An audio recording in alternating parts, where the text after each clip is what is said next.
Hey ladies and gentlemen, stoked to have you here as today we debate whether or not we still need religion, and we are starting right now.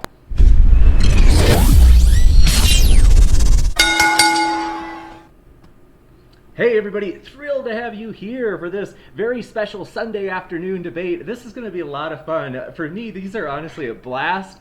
And today is going to be especially fun. This is one of my favorite debate topics. So this is one of the ones that I'm like, oh, I'd love to. This is one I get to hope to debate this summer. But more importantly, right now we are debating it. These two have prepped. They are well read and ready to go. And I want to let you know their links are down in the description. So if you like what you're hearing, you can check it out there. Or if you don't like what you're hearing, you're like, oh, I can't stand that. You can go and troll them at their webpage all you want. So we actually, you know what? They're gonna grow on you. Even if you don't like them, you're gonna be like, you know what?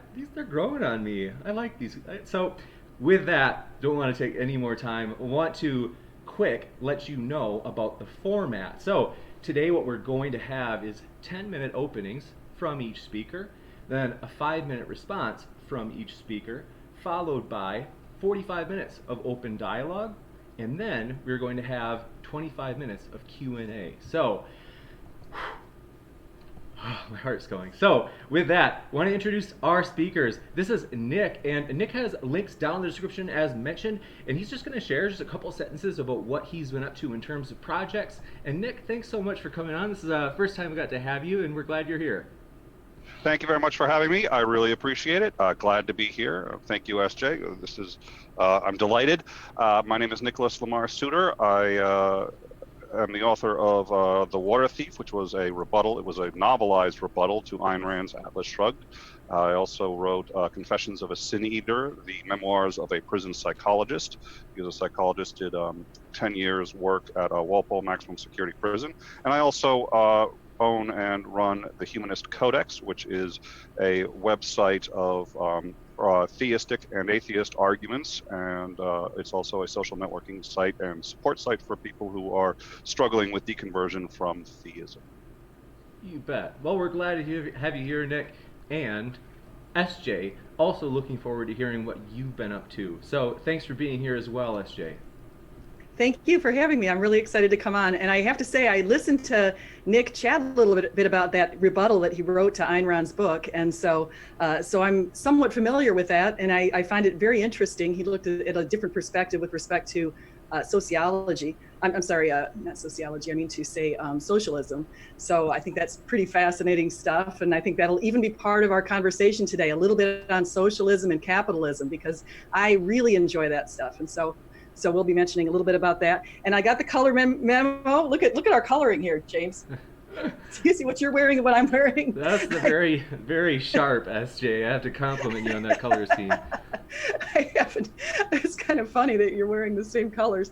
But anyway, so I am a university professor. I teach business management field. So I teach leadership and human resource management. And this summer, for one of the first times, I'm teaching an MBA class on business communication. So I'm really excited about that. And that's coming up in a couple of weeks. Actually, I start in just a couple of weeks again for our summer sessions. And I have a blog site that's got over 100 articles about Christianity and defending it against atheism. And you can find that at christian-apologist.com, or you can find me on social media at LEAD1225, lead1225, and that's it. You bet. Well, we're stoked to have both of you here, and want to mention as well, we forgot to mention at the start, if you are new here, consider hitting that subscribe button, as we are trying to build an eclectic community. And so whether you're Christian, atheist, Muslim, whoever you are, we're glad you're here. And also, hopefully you learn something new, because we really do strive to have that kind of diversity of thought. So with that, we've already explained the format. I'm going to set the clock for, given that we usually have the affirmative go first, SJ would be taking the affirmative on us still needing religion today. So she'll go first, and I have the clock set for 10 minutes, and I will start it on your first word. Did we change that to 5? I'm perfectly fine with 10, and it doesn't need to be strict to me, but I thought we could consider changing that to 5. Sorry about that. I must have missed that when I was setting 5. Is that good? I'm cool if she takes 10 as well. I am fine. I'm fine either way. You bet. 5 to 10 minutes. They're pretty flexible, so we appreciate you being flexible, and sorry about that I was a little bit inattentive there. But the floor is yours, SJ, and for sure no more than 10 minutes. Okay, wonderful. Well, thank you so much again for having me on, and thank you to anyone here who's listening. I wanted to talk a little bit about, I think we'll start off talking a little bit about what life was like back in the Roman Empire. And one of the things that we know from back in the Roman Empire is that there was much depravity. And a lot of that has even been identified in archaeology. So archaeological findings have found dishes and things like that that show a lot of levels of human depravity. Infanticides were very common. Sexual immorality was very common. Adultery was very common, to the point where some speakers had actually commented about how Christian women were really quite a bit different from the typical morality of the pagans during that time. And so when Christianity came about, and the early Christians, before 313, when it was legalized, when they were practicing with no legal protections, they were very peace-loving people, and they were completely different to what society was like back then. And Christians were behind a Christian emperor was behind the end of the Roman gladiator period, where they used to send people out into the Colosseum to be killed or mauled by animals and that kind of thing. Christians were persecuted very heavily back then, sporadically, but very heavily in the first few hundred years. And they were just a very peace-loving, good people. They started hospitals, like, for example, St. Basil in Caesarea in 369 started a hospital that was open to all. So the Romans and the Greeks had hospitals back then, but they didn't open them up to all. They were primarily for soldiers and those sorts of people, and for people who are of higher economic status. So that was something that Christians brought about. And then over the centuries, Christians have been very involved in things like education and science and good things like that. So we've got people like Galileo and Kepler, and I could probably go on with a pretty long list of some really good Christian people through the centuries. And then Christians were very involved in starting universities like Oxford and Harvard and other Ivy League universities that are still operating today. So Christians have done a really good job through the centuries. And probably one of the things that I think is one of the greatest strengths of Christianity is the fact that we feel like there's an accountability. So we feel like there's an external accountability that holds us accountable for our actions. And so we try to act accordingly with that. And I think if we eliminated the idea of religion, and I like to especially focus on Christianity, that accountability, that external force is gone. And if you look at a person like Peter Hitchens, who wrote a book called Rage Against God, he spoke of the time when he had become an atheist, and he, like his brother Christopher Hitchens, who somewhat recently perished, but he spoke of a time when he had become an atheist, and he felt like the sky was the limit. He could do anything because nobody was going to hold him accountable. And he said during those years, he did do some things that he's very embarrassed about, and he's very sorry to his family for those sorts of things. My claim is not that you need Christianity to be a moral person, but my claim is that it's helpful to help people remember why they want to be moral people. And we have a standard against which we judge our morality, and that's God. So I wanted to say that. And the other thing that I wanted to touch on today, and I won't do it in the first 5 minutes, but I was going to touch on some of the health benefits of religiosity. And so I've identified benefits such as lower rates of depression, lower rates of suicide. I've got meta-analytic studies that I've linked in this. I gave them to James before, so you can actually see the studies that I have that have shown a number of positive benefits to religiosity. There's other things like happiness and that sort of thing, lifestyle satisfaction. There are a number of very positive outcomes to religiosity and church attendance, and especially intrinsic religiosity, which is sort of the belief inside that God exists. And so I'll talk a little bit about the health benefits. And another thing I'll be touching on in a little while is on the idea of capitalism and what capitalism has done for society and how it corresponds to even going back to the time of Christ with the parable of the talents. Christ actually encouraged us to work hard and to invest. And we see that not only in the Gospels, but we also see it mentioned from Paul when he told people if they don't work, they're not going to be able to eat. And we see it in the Proverbs when we The idea of working hard is mentioned quite a bit, and the idea of being lazy is not favorable. And what we found is even at the very beginning of society in the United States, there were some colonies that came from England that started off as socialist, but people became lazy because they felt like if they worked really hard, it wouldn't really matter. So those floundered until they turned around and became capitalist. And capitalist isn't the bad name that some people give it. It really means free enterprise and free markets. And our founding fathers gave us property rights in the Constitution and highlighted the idea of what Max Weber called the Protestant work ethic and the spirit of capitalism. So that's one way that Christianity has been linked to capitalism, which has led to a very significant middle class in the United States, lots of innovation, lots of entrepreneurship, lots of good stuff. And so it's benefited us to have come this way, and Christians have been at the helm in many capitalist organizations, and even in our founding fathers, in our group of founding fathers. So I'll turn it over to Nick. You got it. Thanks so much, SJ. And Nick, looking forward to hearing from you as well. So I've got the timer set, and the floor is yours. I think you might have yourself on. Yeah, I muted that. Sorry. When I get up and walk around, sometimes I mute it so that people can't hear me clanging around in the rest of the house. All right. Well, thank you again for having me. I'd like to plant a couple of flags in a couple of different places as we're starting. First, I'd like to point out what sort of everybody knows, but I'd like to reiterate it. The topic of this debate is, do we still need religion? Now, that needs to be dissected for a couple of reasons.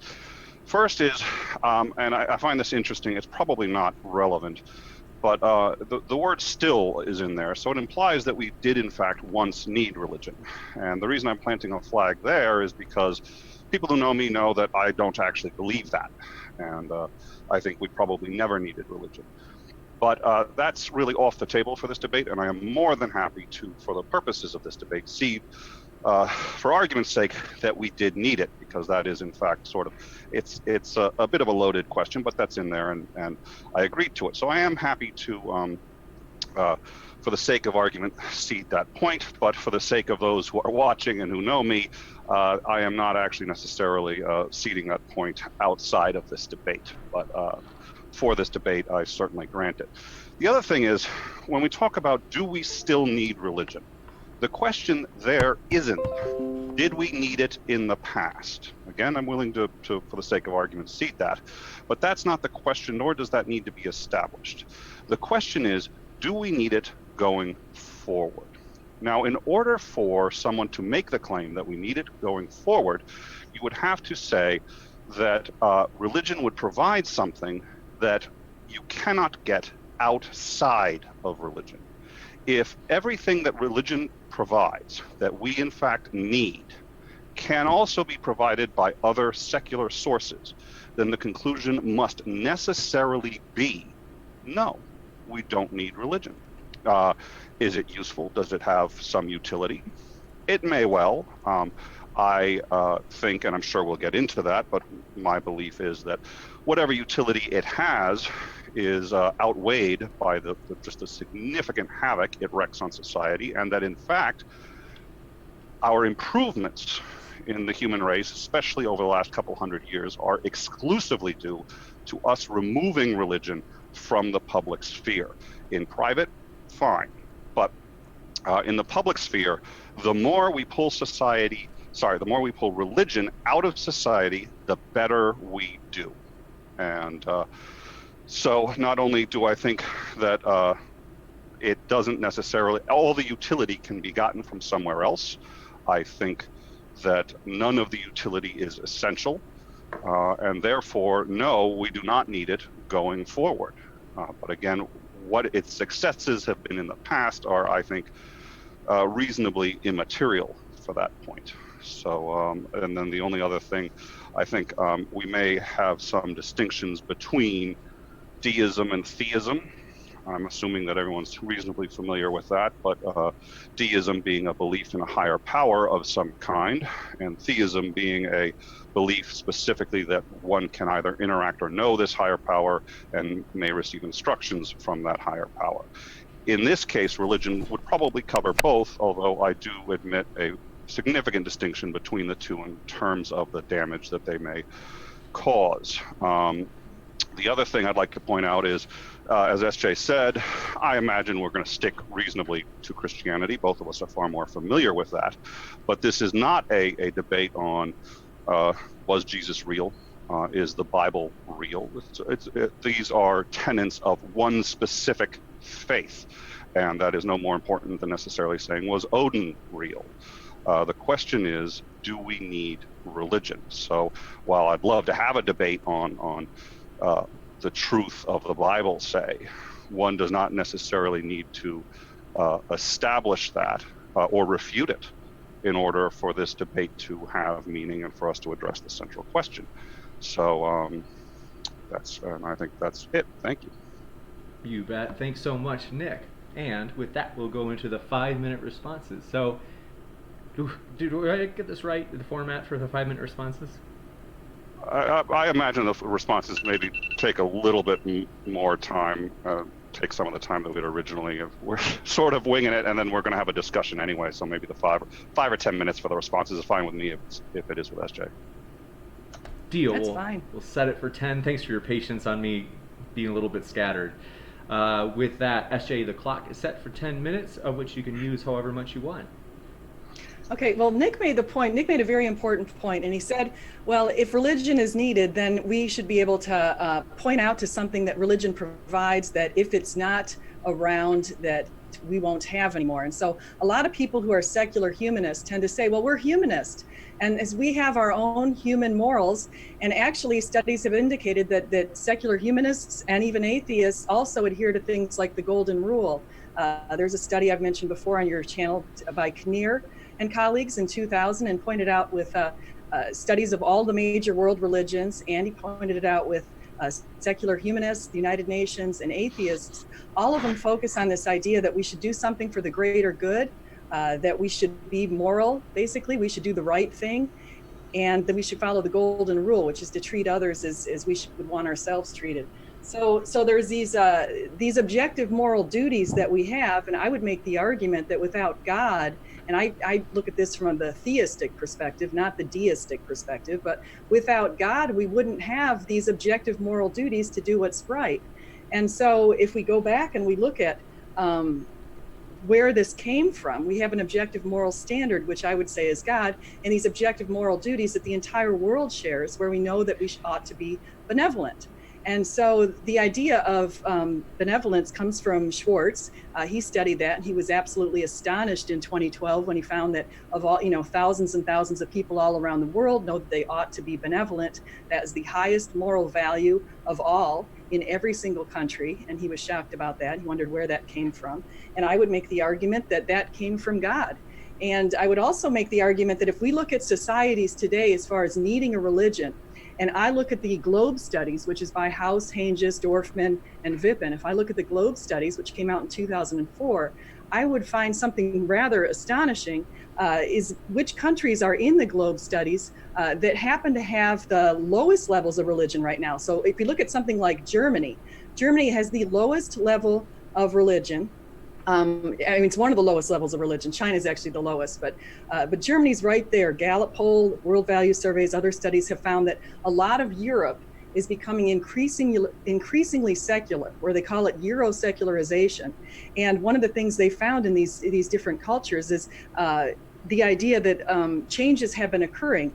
In the Gallup poll, it said that about half of the people in many countries in Europe, excluding Malta, which is a notable exception, but about half the people in these countries don't believe in God. So there are a lot of people who don't believe in God, or they're just trending away from religion in a pretty big way. And what is that ushering in? So their trend away from religion has ushered in different values. For example, in the Globe study, they found that the practices in Germany in humane orientation, which is another way to say benevolence, are the lowest of all countries in the entire world. So people in Germany have the lowest levels of humane orientation, which is pretty interesting.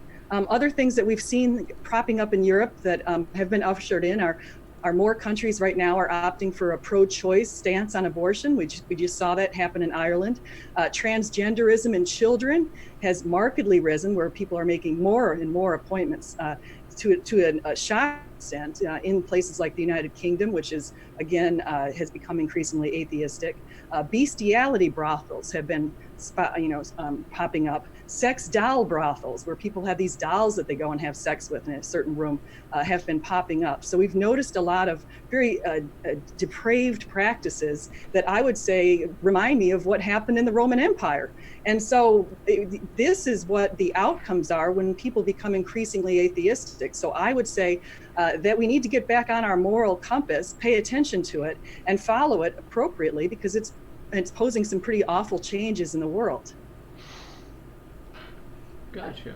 And with that, Nick, your rebuttal is ready. We have the timer set for 10 minutes. I'll start it on your first word. Thanks, SJ.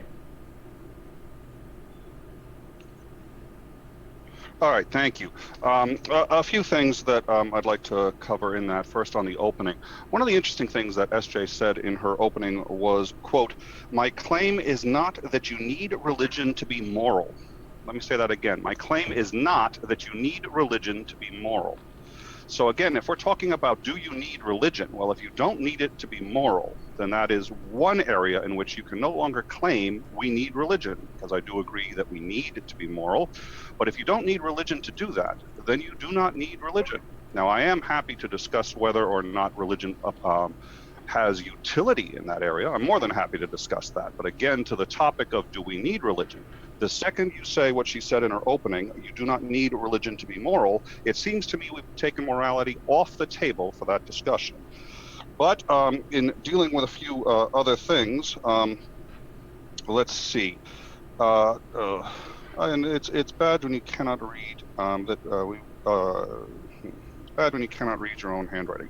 Yes, there are concepts that have been in all religions, or many religions, concepts like the Golden Rule, which has existed since well before Jesus. It wasn't called the Golden Rule until the Bible, but we have had those concepts. However, there is no indication that that is exclusively to religion. And in fact, the fact that we have them across all religions implies that they are in fact ours, and that we put them onto the religions that we create, not that we get them from a higher power. Further, even if there was a God, let's assume that there is a God, a higher power of some kind.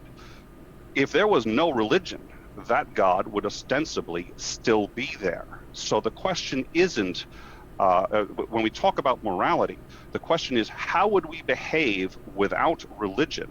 Not necessarily without a God. You don't need whether a God does or does not exist, and whether or not we are aware of his existence. But when it comes to morality, this exists in all beings.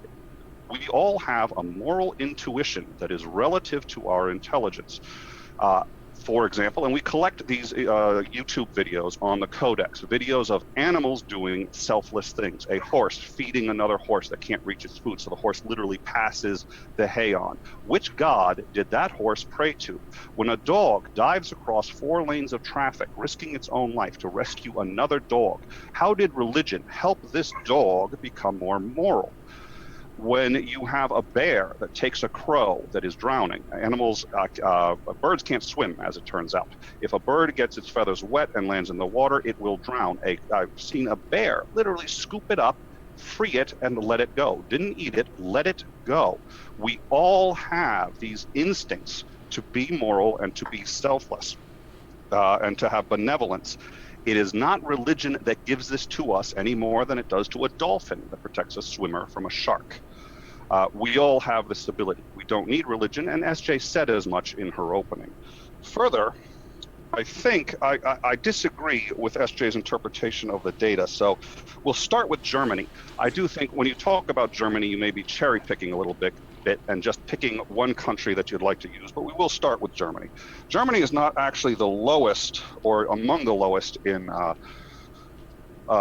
religiosity. It is actually 23rd lowest. Ones that are lower would be, say, the United Kingdom, Finland, Denmark, Sweden, Norway, Belgium. These are all countries that have lower levels of religiosity. But one interesting thing about that, which is if you were to take the top 10 most secular countries on the planet, what you will find is, well, actually, let me rephrase that. If you were to take the top 10 happiest and healthiest countries on the planet, as measured by the World Health Organization, as measured by, I forget who's the other group that does this, but it gets published in Forbes, usually gets published by the UN, happiest and healthiest countries. Of the top 10, 8 share one other thing in common. They are also in the top 10 of most secular countries, 8 of them. 2 are still up there in lack of, actually, I think one of them is a rather religious country, but 8 of them are already the most secular. And when you take a look at countries like Sweden, this country has some of the highest literacy rates, highest social services and programs, and they are not relying on a religious warrant. In fact, if you take a look at, so for example, this is a list of social contribution, and I can put this up on the Codex too, social contribution index by country. So this is a list of countries and how much of, what percentage of their population is giving money to charities, what percentage are volunteering their time, and what percentage helped out a stranger in the last year. The green are all ones that are listed in the top 20 most secular countries on the planet. The red are the ones that are listed in the in the top 10 most religious countries on the planet. And what you will see here, again, we will post this list. What you will see here is that you have more of the green on the top than on the bottom. Now we can talk about individual contributions, and I'm happy to discuss that. But what you will find here is that is Germany. And they are reasonably high on the list. I haven't counted here, but they are reasonably high. It appears to be the top 15 of most charitable countries on the planet. So that, in my mind, undermines the claim that SJ made earlier. So I think we've discovered at the very least, or we've discussed charitable contributions. We've discussed the fact that benevolence exists in, for the most part, all species relative to their intelligence. I don't think Ebola is necessarily a benevolent organism, but nonetheless, I think the point still stands. And with that, I think I'm done. Thank you. You bet. Thanks so much, Nick. And next, we will move into the open dialogue. So, forgot to mention at the start, if you happen to have questions for the question and answer period, all you have to do is just put @moderndaydebate in the live chat and then just put who the question is for. If you want, it can be for both speakers. And super chats, we basically, it allows you to also make a quick comment towards one of the speakers that they can respond to if they would like to during the question and answer. And all the super chats automatically go to the top of the list. So, with that, thanks so much, and the open dialogue is open. So thanks for both of your statements.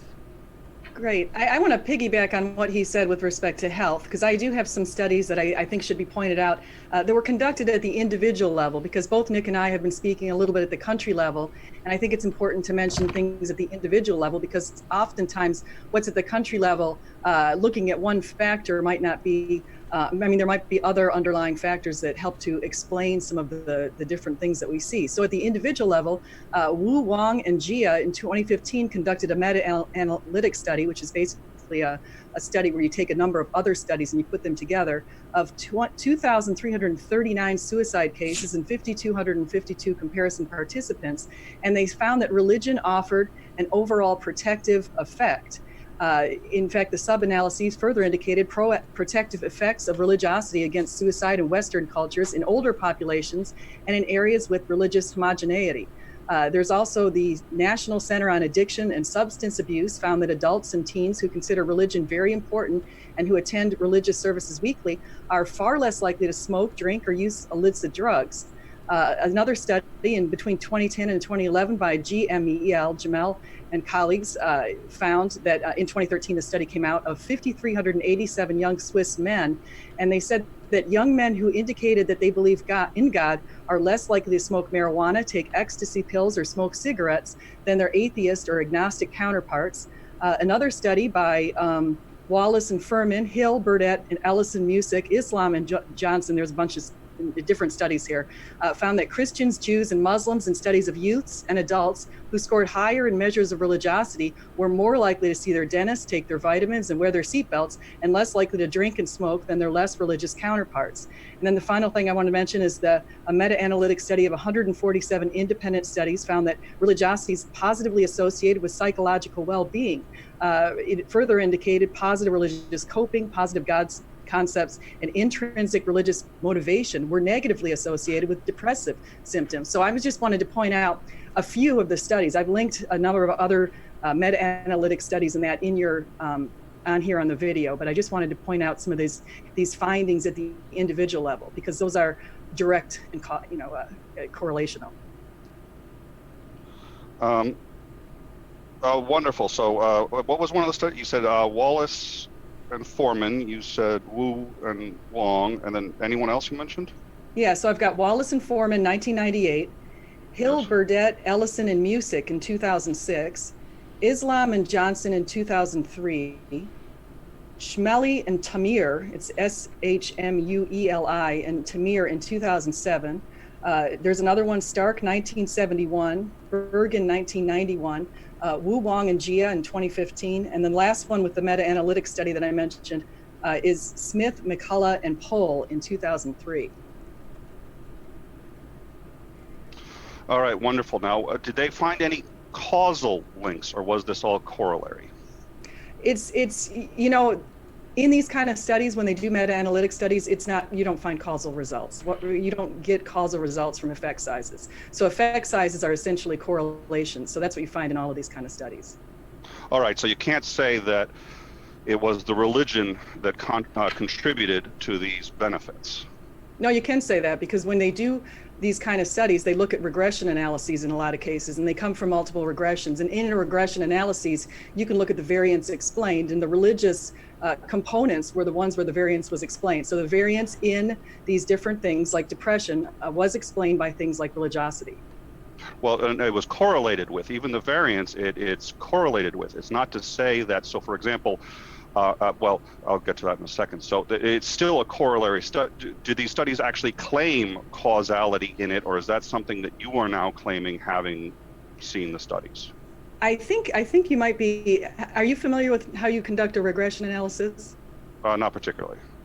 Okay, so what a regression analysis essentially says is you look at different outcome variables and you look at independent predictor variables. And in the independent predictor variables, you'd have things like religion. And so in the results here, the outcome variables would be these health outcomes, things like depression, suicide, and that kind of thing. And the variation explained in the outcome is from the predictor. And so, yeah, essentially they are correlational, but the way that, and sometimes in studies like this, they use the wording predictive, but in many studies, just to play it safe, they say it's correlational.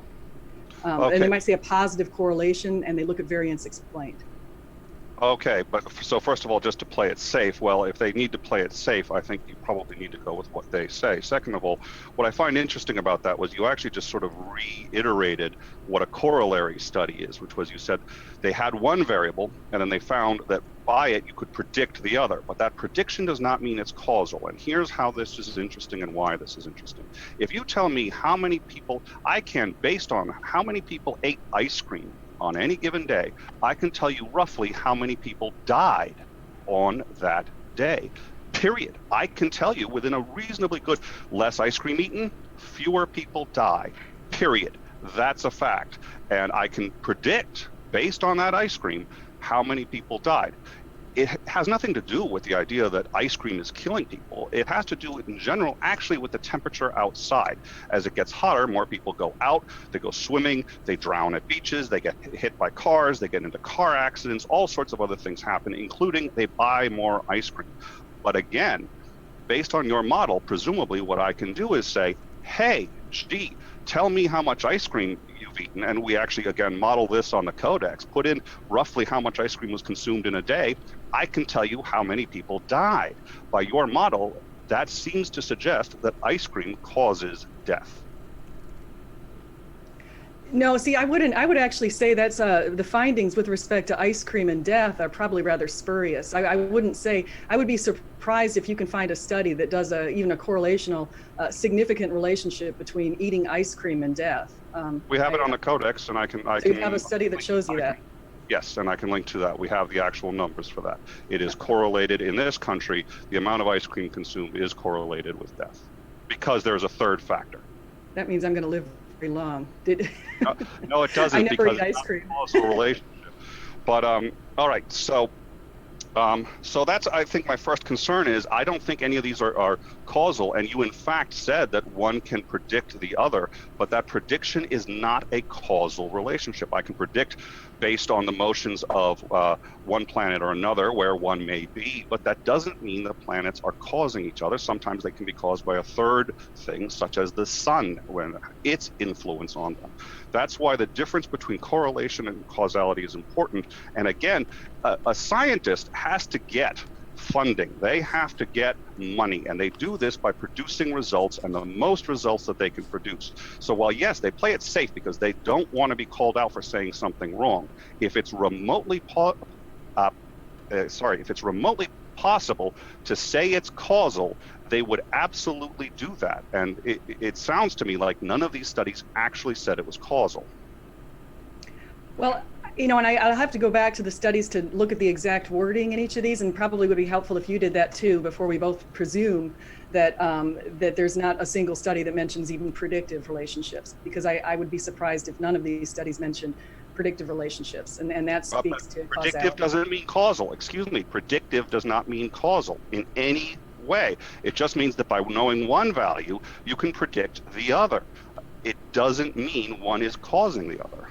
Okay, well, I'm just going back to the idea of what a regression analysis is, Nick, and it's pretty basic. It's basically just saying that these different outcome variables are predicted by these independent variables, and in those studies they've shown that the positive benefits of religiosity and believing in God and church attendance. And so I'm just going to make that assessment, and we can probably just move on, because I could sit and hammer this point back and forth for 15 minutes, and it's going to bore everybody. So.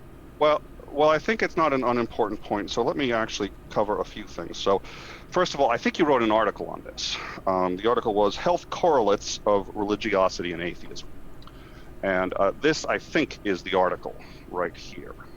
That's it. And that's it. Perfect.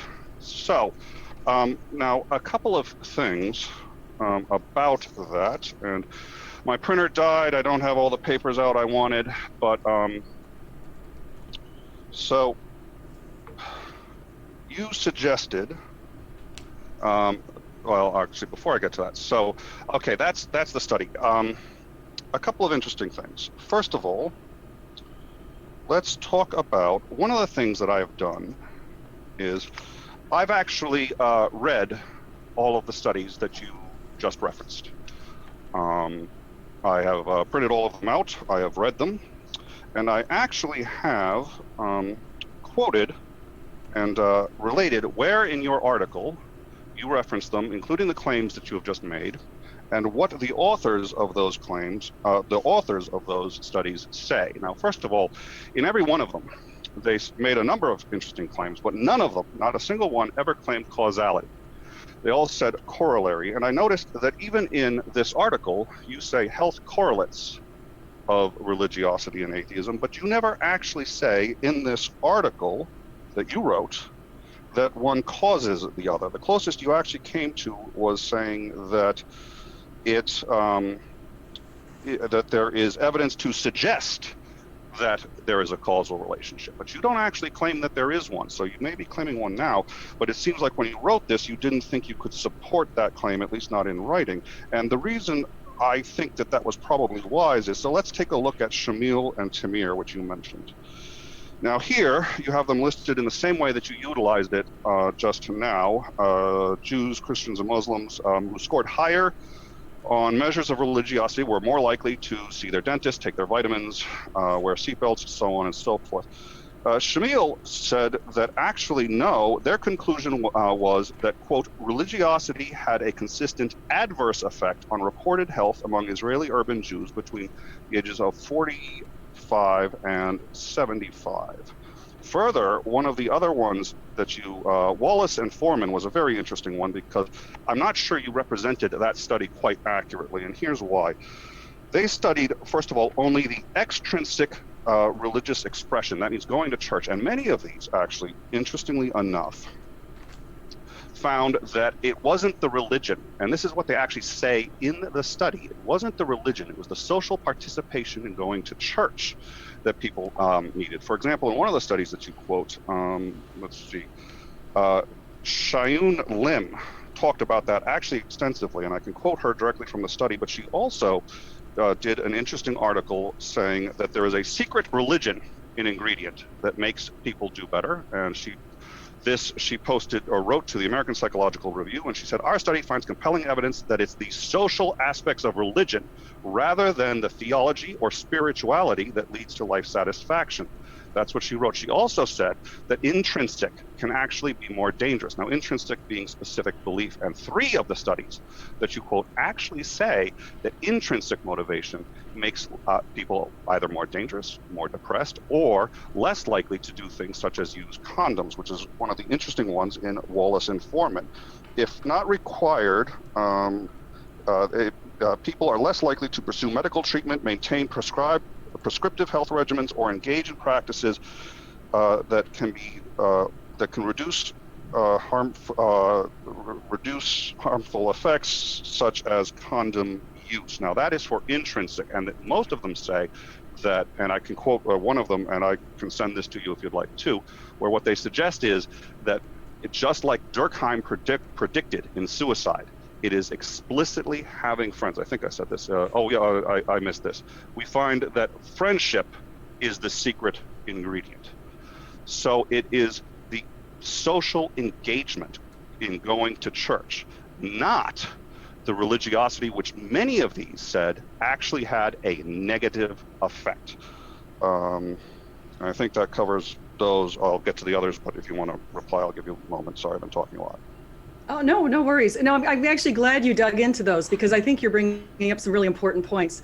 There are different ways to distinguish religiosity, and I think you're making an important point saying sometimes we can look at what they call extrinsic religiosity, which is the idea of church attendance and that sort of thing. And in the extrinsic religiosity, there have been some negative outcomes. And so, sorry, extrinsic or intrinsic, did you just say? I'm talking about extrinsic. In some other studies I've noticed some negative outcomes sometimes with extrinsic religiosity. For example, they found in a different study that I don't have in front of me that people could be more racist with higher levels of extrinsic religiosity. But as far as intrinsic religiosity, a lot of times the meta-analytic studies I've seen have had pretty positive outcomes. And that's the idea of inside having this belief in God or a special purpose and that sort of thing. So that's a little bit different. So I'm glad you're bringing those up, and I appreciate that. And I think you're right to highlight the fact that friendships do matter. Getting into groups can help with people. Being social essentially is a very important thing. So I think your points are well taken. Do you know which intrinsic studies you might be thinking about? I honestly don't have them in front of me. This morning I listened to Inspiring Philosophy's debate with Matt Dillahunty, and he mentioned those. And so I didn't get a chance to write them down and look them up, but he mentioned those in his debate. He actually mentioned the sources in the debate. So I'll go and dig that up, and I'll leave that for James to post here on the video. All right, wonderful. But one of the things I had mentioned was in your own post, a number of them said, from the sources that you cite here, a number of them said that there were actually explicit dangers to it. One of these, and this is an interesting one, Liam and Putnam from 2010, our findings suggest that religious people are more satisfied with their lives because they regularly attend church services and build social networks. We find little evidence that private or subjective aspects of religious life lead to satisfaction, and they later say, our study offers compelling evidence that it is the social aspects of religion rather than the theology or spirituality. Now, what I find interesting about this actually is, this is Liam and Putnam 2010, and you use them, you press that study into service here where you say, other studies have concluded that the personal aspects of religiosity relate to intrinsic value. So that is right here in where you say that it relates to intrinsic value, but Liam and Putnam, which you're quoting there, found the exact opposite. Further, Greenfield and Marx, they didn't find the opposite, but their study was in fact exclusively of extrinsic values. So was Paragon 2010, which was an intervention in the form of group meetings. I'm covering my own face, so that's probably not a good idea. They were discussing exclusively extrinsic, and so was Eliot and Green. So that is all but one of the sources that you had said related to intrinsic, which actually only discussed extrinsic, being important because extrinsic can be obtained by any other means, not necessarily religion. Any thoughts? No, I'm trying to find exactly where I said that in this study, so I'm just trying to quickly read through this. Yeah, it's in yours. So it's in your. It's where it starts with other studies have concluded that the personal aspects of religiosity relate to intrinsic motivations and belief. But every study you cite there that I was able to get a hold of, and there was only one I was not. I was able to get a hold of 1, 2, 3 others, and in all of them they were extrinsic, and in one of them they said that intrinsic was in fact dangerous. In fact, there are a couple of ones that said intrinsic was dangerous. So to quickly try to cover, well, first of all, Liam and Putnam, 2010, said that it was the intrinsic and not the extrinsic. So did Devereux and colleagues, which you referenced, Wallace and Foreman, Smith and McCullough, which you referenced, McCullough, Michael, Friedman, Enders, and Martin. And I can send you a list of this. But the Wu one is interesting for a number of reasons, because one of the things is their study, they mentioned that if you are in a theistic society, such as the United States, one that's more theistic, has more religion, they found that, yes, atheists there might be more depressed. Again, it's not corollary. And here's why that's extraordinarily important, and what you were talking about as predictors fails. It's because in more religious countries, again, the Scandinavian countries, start with those, they found explicitly that the benefits did not correlate there. And one of the reasons they suggested, and this was suggested by another study that you referenced, one of the reasons they suggested was because if you're an atheist in a predominantly theistic nation, you may be discriminated against. And here in the United States, Pew found that atheists are, out of 15 years, Pew found that 7 of those years, atheists ranked below rapists on trust levels. So they theorized that the reason, and you had even said in Western countries, and I find that very interesting, because what they suggested was, again, it wasn't the religion curing depression. What it was the fact that in religious countries, they suggested this, they didn't say it, but I think it's an interesting hypothesis. In religious countries, what happens is, if you're an atheist, you are ostracized. Ergo, it might look like, hey, theists are just great and everything's hunky-dory for them. And the fact that in predominantly atheist countries, religion does not have any of these benefits, according to these studies, supports reaching that conclusion. Now, a number of studies, Oculus and Horizon 2010, I'm pronouncing it bad, but I can send you all of these. Liam and Putnam, Greenfield and Marx, Parman, Devereux and colleagues, Green and Eliot, all said it's not the religion. They all said in one way or another, and I can quote how they said it, because I've actually pulled all the quotes from each of these studies, but they explicitly said it was not the religion. And Powell, Shibali, and Thoresen from 2003 said that actually this study, which you said supports your hypothesis, they claimed that evidence failed to support a link between the depth of religiosity and physical health, and that they found religion or spirituality impedes the recovery from acute illness. This was Wallace and Foreman also said that it could be dangerous. Teachings of some denominations may factor for a variety of negative health outcomes, because they may expect, if not require, that you do not pursue medical treatment, maintain prescribed health. I already covered that one. And that Shamil and Tamir, which you referenced earlier about 10 minutes ago, said the exact opposite of what you actually here claimed, that they support your claim. They actually said that they found that, quote, religiosity had a consistently adverse effect on reported health among Israeli and urban Jews. So I'm not sure that many of these studies can be pressed into the service that you are trying to do. Further, this was an interesting one, current biology. Now, every study I'm about to cite, A, has in general more participants than the ones that you cited, and B, were more recent. And so let's start with current biology. This one was this was the negative association between religions and children's altruism across the world. They found that the more religious you were, your children were, the more that you were, and I don't actually have the quote, but I seem to have misplaced it, but that what they found was your children were less likely to be altruistic, more likely to be judgmental of others than children of secular parents. And that one involved 8,000 students. There was also one of religion and depression in older adults. I'll actually get to that one in a second, but the other one that I found interesting was spirituality and religious beliefs as a factor of onset depression. What this study found, this was,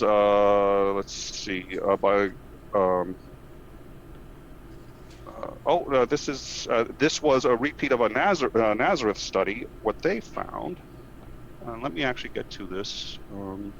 Well, let me please in here, because I'm sorry. I realize what you're doing is you're going through each of these individual studies, and I think one of the things I'd like to point out is, yes, sometimes the studies do have different findings for either extrinsic or intrinsic religiosity, but what you're saying is you're basically saying that the idea of extrinsic religiosity is not religiosity because it speaks to things like social groups and that kind of thing. So you're saying it's not pointing to religion, even though in some of these studies, the idea of extrinsic religiosity is called extrinsic religiosity because it includes religion. It's basically saying church attendance and practices and social groups and that kind of stuff that comes from these religious organizations ends up benefiting people. So another thing that I wanted to point out is we can each go through individual studies, and I know that's what you're doing, and saying, oh, this study said this study said that. I think it's more important probably to focus on the bigger studies, like the meta-analytic studies. And I don't know, did you find the one that I had pulled from Smith, McCullough, and Pohl? Let me find it. I also wanted to reply to something else you had said, but let me, S-M-I-T-H. Yes, Smith, McCullough, and Pohl, 2003. Okay, so what they found was that religiousness is, quote, mildly, well, let me give the whole quote, religiousness is mildly associated with fewer depressive symptoms. And I think the word mildly is reasonably important. They also found that it worked only with extrinsic religious orientation. And here's why that's important, because I think you may not have had my position quite properly. Religious extrinsic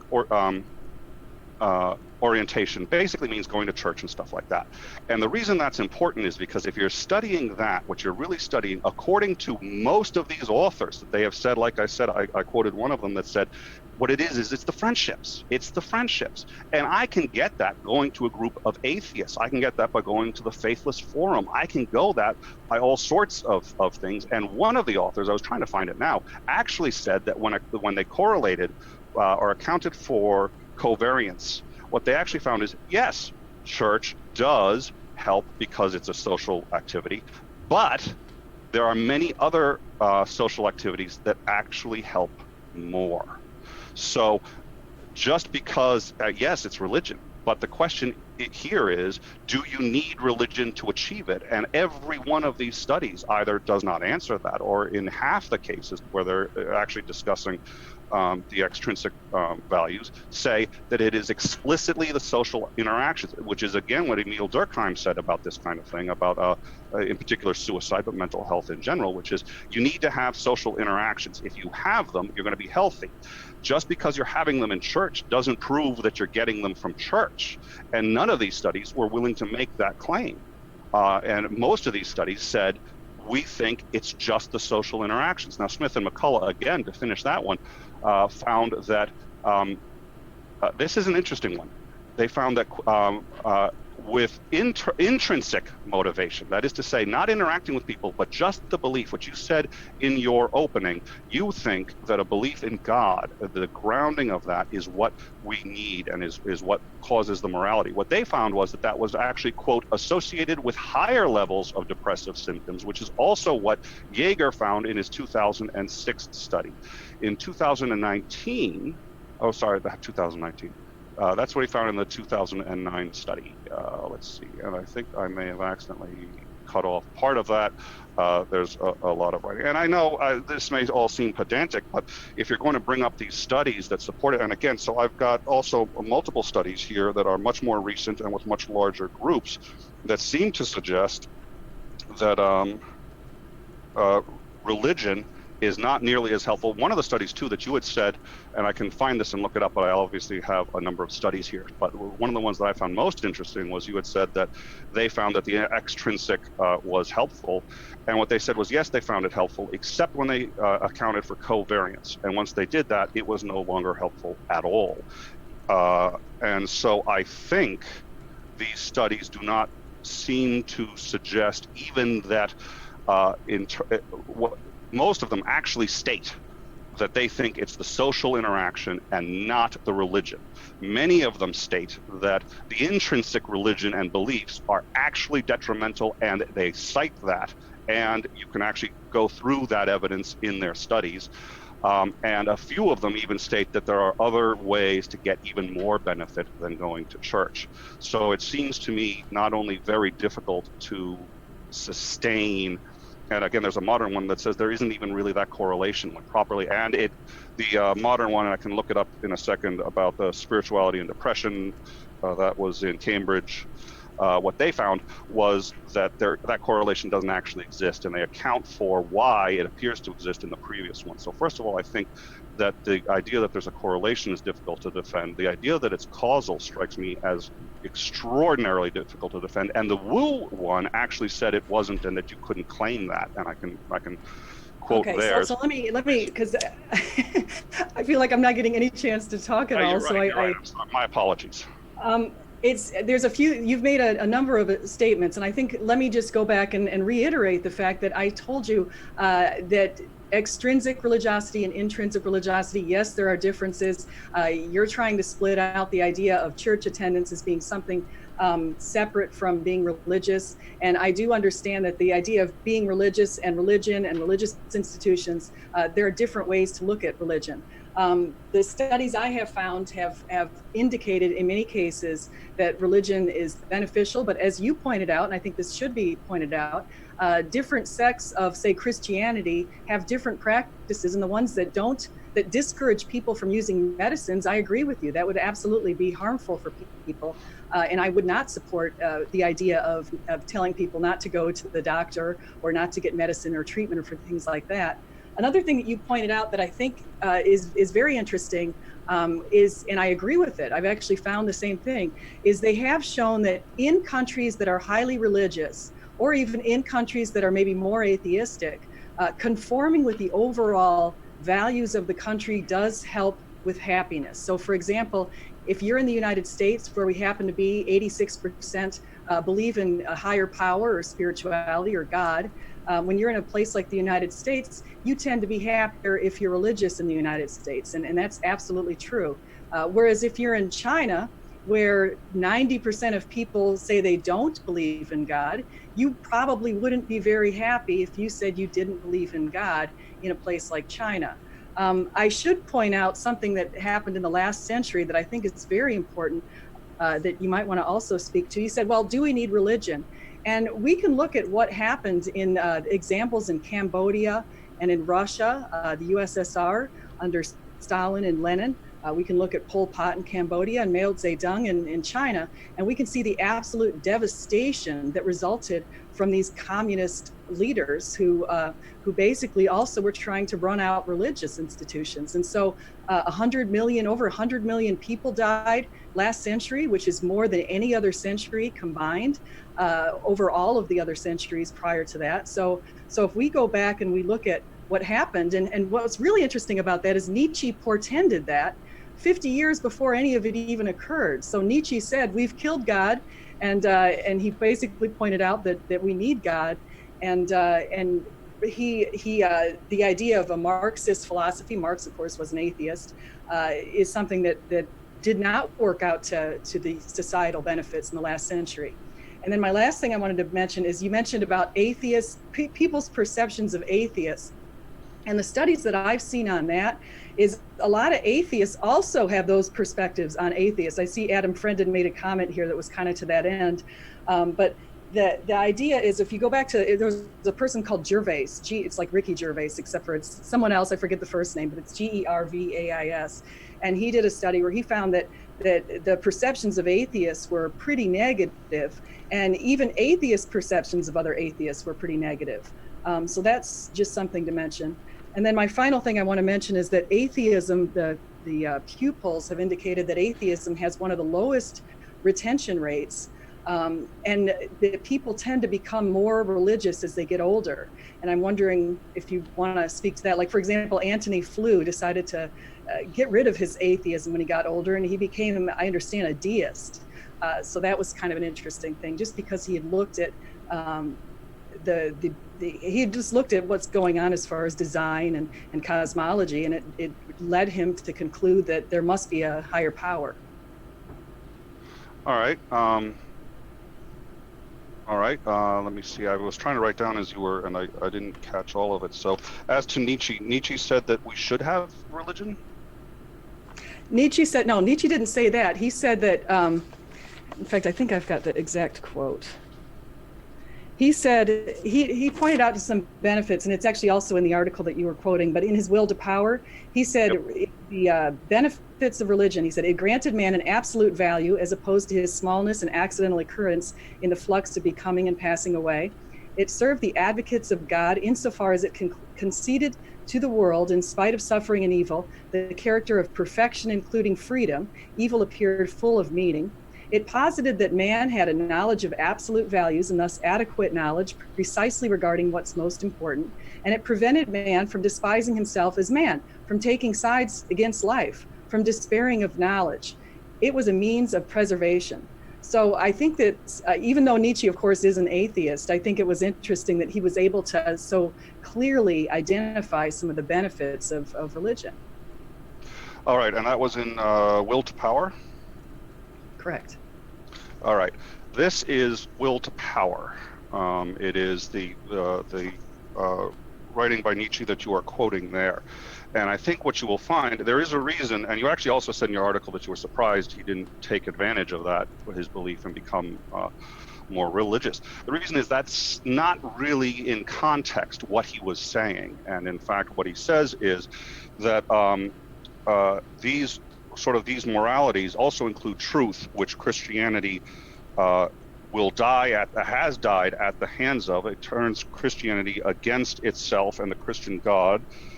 And why that is, and this gets into, let's see, but among the forces, the supreme value of service is where man should live. And I can also send this to you if you would like, but the yellow is where you actually quoted what you just said, because that was in your article and I looked it up.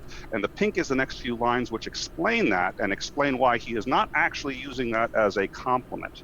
But he is in fact being Nietzsche, and what you know of or have heard of Nietzsche is in fact true. He did not like religion, and he explains why. But he was not saying, I think, what you here seem to indicate that he was saying.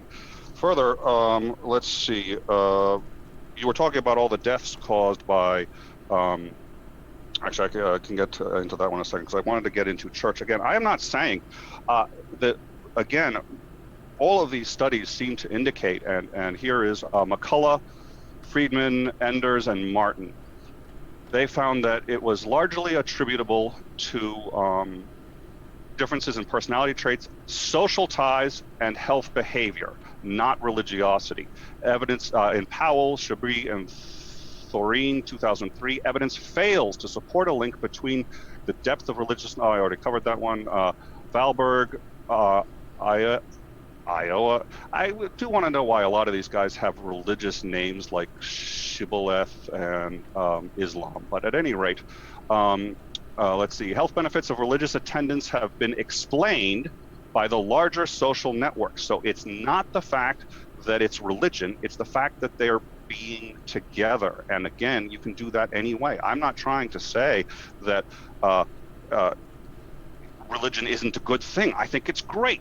Go have fun at church. These things are saying that that helps, but it helps not because it's religion, and that benefit can be obtained any number of ways. And some of these articles actually suggest ways that can be obtained more than by using religion. Consequently, said Yeager, consequently, we question whether religion has the purported health benefits and whether they are attributable to religion or to social activity in general.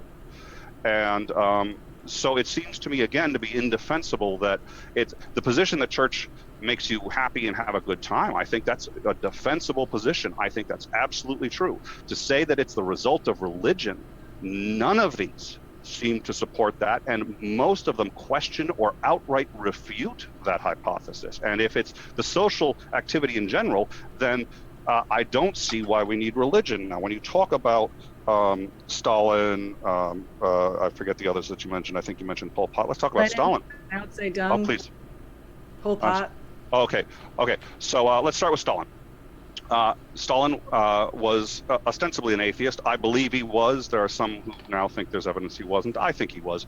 But the question is, well, actually, there's a couple questions. First of all, we actually, before I get to that, it turns out, so according to National Geographic, actually it's not National Geographic, it was reprinted in National Geographic, April 22nd, 2016, atheism, if it were a religion, is the fastest growing religion on the planet.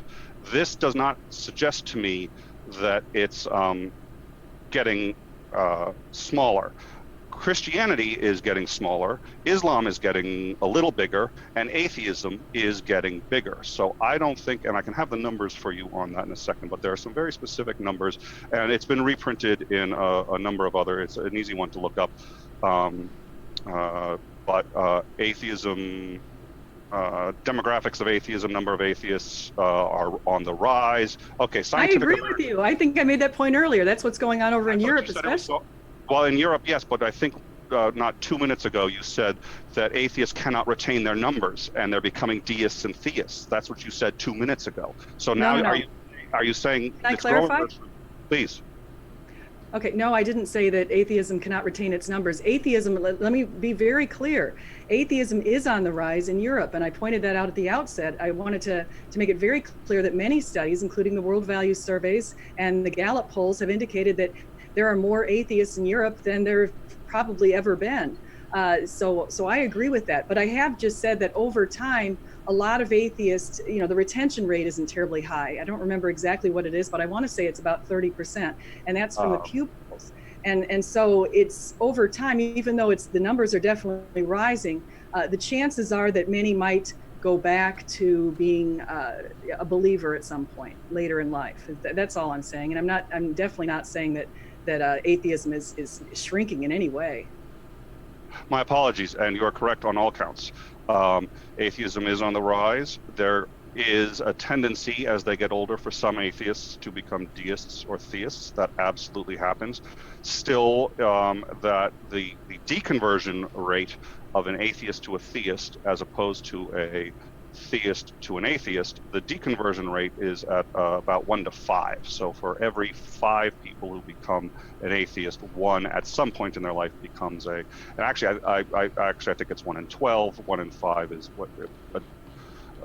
That's another number. I'm happy to take the 1 in 5. I think it's actually 1 in 12. As to Stalin, okay, that's the self-discipline study.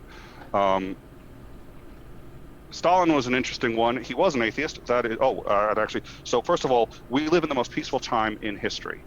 and that is another article we have up on the Codex, but the amount of violence that's happening per capita is smaller than it's ever been in history. Now, it's higher in some places, and the news, so the reason we have this perception that it's higher is because the news just brings it all straight to us and we think it's happening next door. But when you take a look at the actual number of people who are committing violent crimes, wars, anything like that, it's lower than it's ever been at any time in history. The places where it's highest is almost universally religious places.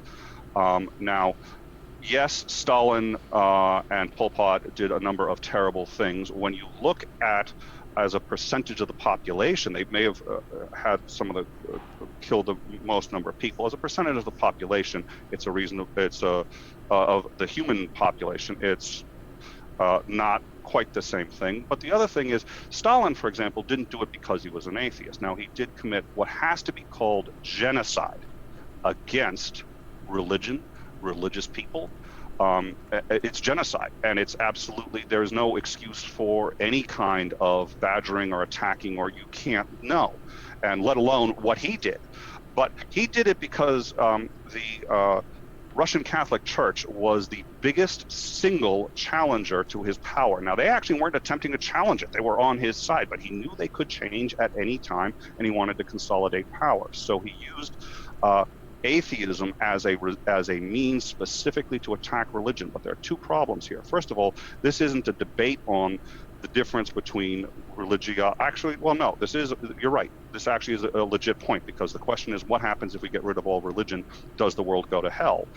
So I think Stalin is a good example of that. But he was using atheism not for its lack of belief or because he necessarily supported these views, but he was using it as a tool to attack his biggest single challenge to power. And it was a deliberate move. It had nothing to do with lack of values. And he did a lot of other terrible things. Now Hitler, for example, was a vegan. And I think it's difficult to say that he did what he did for veganism. So you have to be a little careful as to what truly motivates these people. And again, what I would stand by is that in societies where we have the most secular governments, people thrive the most. They have a longer life expectancy, higher happiness index, just almost universally across the board. And I think that says something. And I think the fact that religion no longer does the Inquisition, which, by the way, ended only about 350 years ago, the final one. But the reason the Inquisitions are no longer tolerated, the reason not just Inquisitions, Crusades are no longer tolerated is actually because we have secular governments that have removed the religious component from their governance, and in those, people thrive more and are more likely to put a stop to that kind of activity. And then, so the religious Bertrand Russell had said that it's no credit to the religious that they no longer do or believe these things. They do that solely because of the pushback from secular forces. Okay, so I wanted to talk about a couple of your points that you made. One of your points that you made is you basically are saying people who are in these very secular societies tend to be very happy. So we should probably look at China. And would you say that people in China are the happiest? Because China doesn't, unlike the Western European countries and Northern European countries, China doesn't have the Christian foundations that have led to the way that the societies are structured there. So I would probably look at China as an example of a long-time secular country. And I'd also probably look at Russia as another example of a long-time secular country that hasn't had the recent Christian foundations that we have seen over in Europe. So I would say that if we look at happiness levels in those places, that could probably give us an answer to what a future would look like without religion. Do you think that's a fair point? No, not remotely, because what you're doing is you're cherry picking. Like I said, if I were to take the bottom... Is China the number one country as far as non-religious? Please let me finish. Yes, I'm about to answer that. Please let me finish. If you were to take the bottom 10 countries that have the worst for life expectancy, only one or two of the bottom 10 would be anywhere near the top of least religious. Most of them are in the heights for most religious. Because I'm not saying that religion is universally and always bad, I'm not making that argument. Finding one counterexample of a country like China nothing to refute my argument. It still is the fact that of the bottom 10, most are the most highest religious. China is obviously an exception. And of the top 10, most are the most secular. Is there a religious country that's in the top 10? Yes. That does not demonstrate that religion is the cause. In fact, that there's only one that suggests religion is not. Well, I point out China because I wanted to say that China has 1.3 billion people. So it's unlike any other country in the world. It's the largest country in the world with the largest population in the world. And I think that if you just look at what's going on in China and you look at how, I would, if you've heard some of the experiences over there, things like Chinese melamine, things like sweatshops and things like horrible government censorship as far as what people can do. And the government basically has been scourging a lot of Christians over there. So there's a lot of issues with China. And so when we're talking about Western and Northern Europe, the thing is again, they were founded on Christian values, unlike China. So China gives us a much better picture of what life would be like without religion. And I think that even if we look at some other communist countries, we could say the same thing, or formerly communist countries. So I think that those give us a better picture. And I'm not trying to be unfair. I agree with you to the point that, yes, they're very happy in Northern Europe. I will say that all day long. And yes, they're growing levels of atheism in those places. So I agree with you on that. But then how does China make an accurate view of what it would look like if we have so many examples that are good?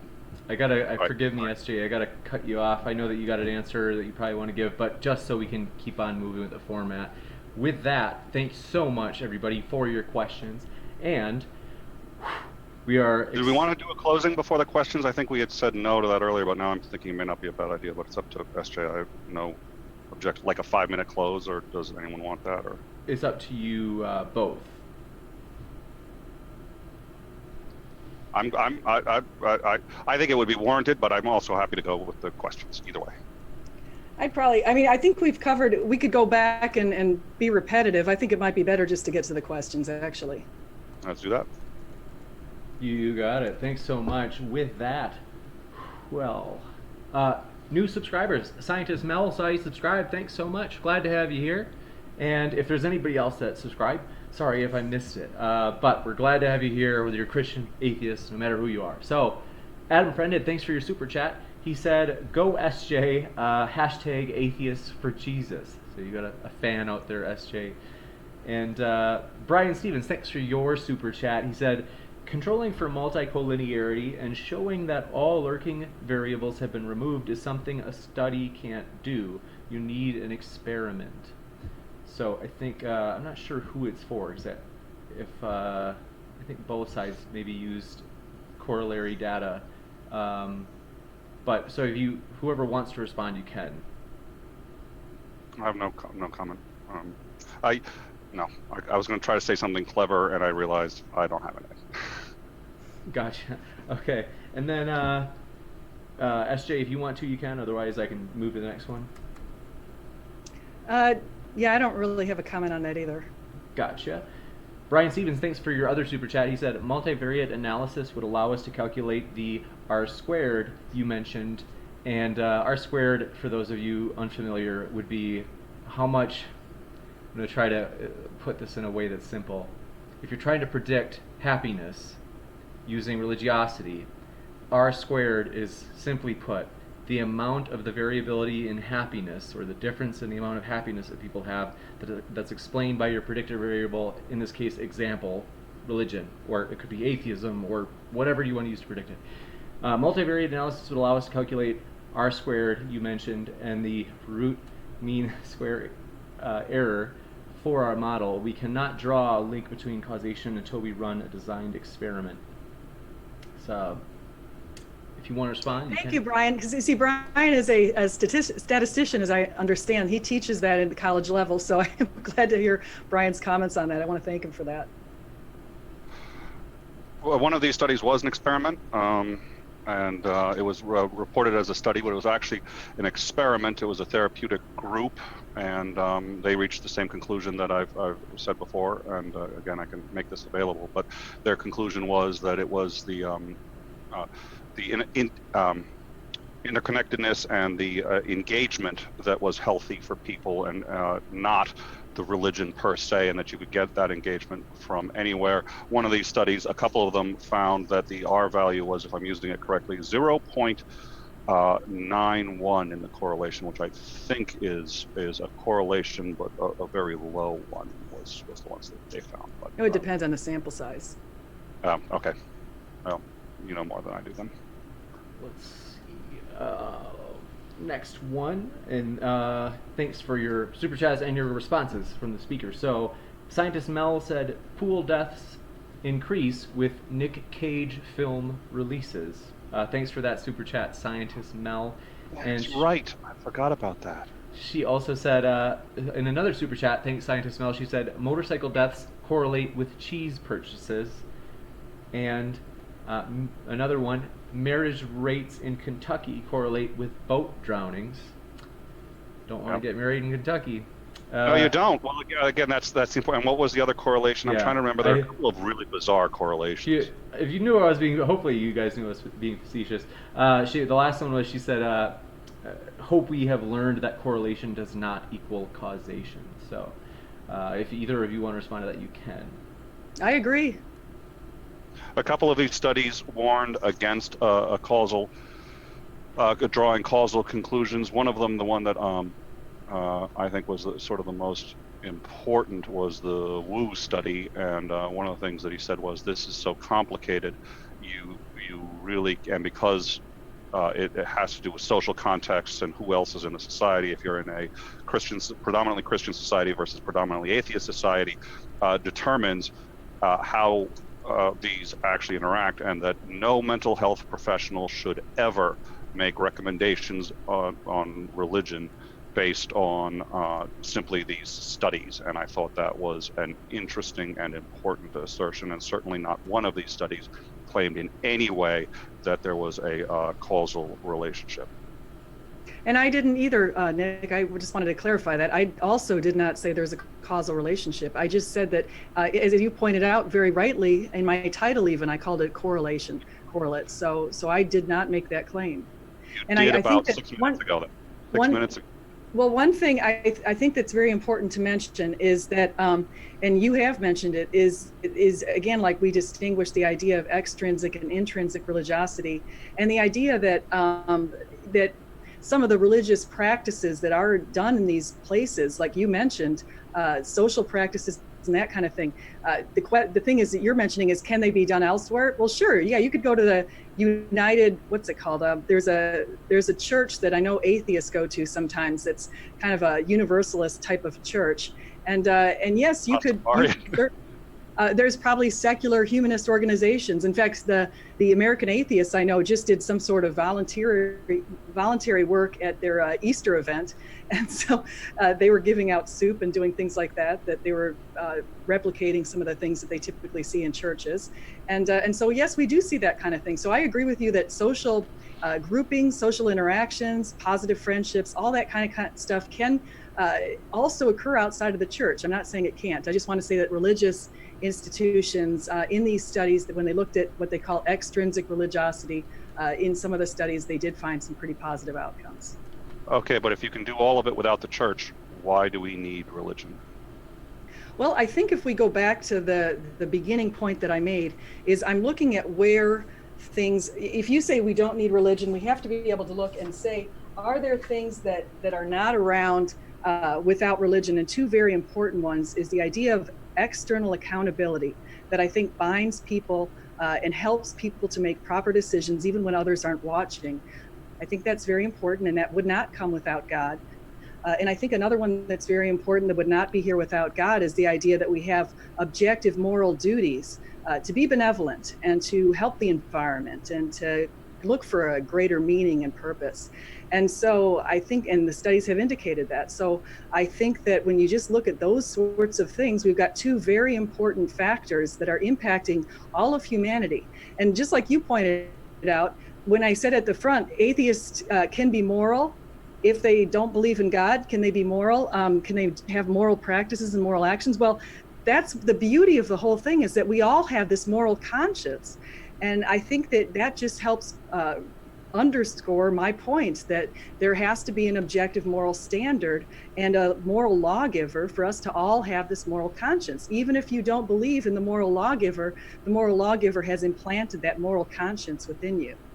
Okay, but if it's implanted, then it exists whether or not we have religion. So we still don't need religion, even if there is a God and he implanted it. The question is, do we need religion? Second of all, this goes also back to my original point. So if you need external accountability, what external accountability does the school of dolphins have when they protect a swimmer from a bunch of sharks?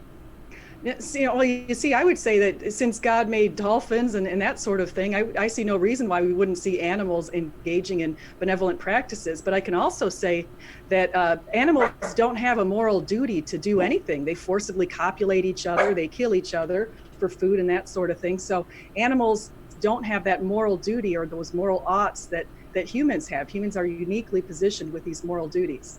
But they're capable of morality every bit as we are, apparently, at least commensurate with what they're. I mean, if it doesn't have thumbs, it can't do some things. But I also wanted to say, let me ask you this, Nick. Sorry. Let me ask you. This is just one quick question. If you were in a dark alley and you were confronted by a bunch of very big burly men, would you want those men to be just coming out of church, or would you prefer that those men just coming out of church, Christians? Or would you prefer that those men were atheistic with the belief that they have no moral accountability? Very good question. If I'm in the South and if I'm gay and I'm wearing a dress, I probably would prefer that they're atheist. And I also know you said Christians, but I said earlier, and this is important, this is not a debate about Christianity. It's about religion. So you said at the beginning, if people were coming out of church, yeah, if I was in Iran, if I was in Saudi Arabia, if I was in any number of countries, I would much prefer that they were atheist than they have a moral accountability. Gotcha. We should probably go back to hear question and answer. I'm so sorry I know that you should have a response. Oh, you're right. Move forward, definitely. Sorry. Next up, we have Sigifrados Arabia. Thanks for your super chat. He said, does it not take causality to have predictions? Why link things together in the first place to even make a prediction? Why is it no longer coincidence? It's not a coincidence, but just because two things are related does not mean one caused the other. But I think everybody here knows that. I know SJ, I think SJ has no disagreement with that, but just to whoever's talking. Just because two things are related, they can be caused by, say, a third thing. They're not necessarily caused by each other. So again, the amount of ice cream sold can predict the amount of people who die, but it doesn't mean it causes it. And you can go the other way on a causal thing. Based on the number of people who die, I can predict the amount of ice cream sold. Wait a minute, does dying cause people to buy ice cream? No, these are two facts. They are related. The question is, which causes which, or are they caused by a third thing? Let me, I wanted to say I saw Adam Friend had pointed something out, and this also speaks to what Nick just said, but religion, it's according to the dictionary, is the belief in and worship of a superhuman controlling power, especially a personal god or gods. It's a particular system of faith and worship, and it's a pursuit or interest to which someone ascribes supreme importance. So I just wanted to point that out because he pointed out that we had not defined religion, which is a very valid point. He defined religion? Sorry, how did he define it? No, he just pointed out that we had not defined it. So I just looked it up in my phone just to give the definition that pops up when you type in religion definition on the internet. So what was the definition you gave? I'm sorry. Oh, okay. So the belief in and worship of a superhuman controlling power, especially a personal god or gods, or a particular system of faith and worship, or a pursuit or interest to which someone ascribes supreme importance. Okay, so that's the Oxford definition. Sounds good. Thank you. I'll take it. Gotcha. Next up, thanks. Let's see. Thanks for those answers. And then Sigifredo Sarabia, thanks for your super chat where he said, is it more beneficial to have an imaginary friend named God, in parentheses, extrinsic, or be an atheist and call yourself God, in parentheses, intrinsic? And that's the question. And then says, if evolution relies on what's the most beneficial for society, why still no God? I don't know how to parse the second one. The first one, in my experience, it's always better to believe true things than false things. True things can still get you into trouble, but you are less likely to get into trouble and you're less likely to cause a net harm if you know true things. When you don't know true things, it becomes real difficult. One of the great examples is the Black Death. So I think it was late 1300s, if I recall. So people start dying. They go to the church and they say, okay, why are people dying? They said, well, we talked to God. He said, it's witches. We need to kill witches. So they started burning women. And much more importantly, I hate to say in this circumstance, they started burning cats. They started killing cats because that was the familiar of the witches. And they didn't know which cat was a familiar and which one wasn't. So they just committed genocide on cats. I don't know if that's like caticide or felinicide or genocide, whatever. They started murdering cats. This was a problem because bubonic plague was spread by mice and rats, and the cats were keeping that population in check. As soon as all of them vanished, boom, the population explodes, and then bubonic plague becomes a huge problem. This was caused in part by ignorance of what the real problem was, and more importantly, guessing when you don't have an answer. When you don't have an answer, the best answer is, I don't know.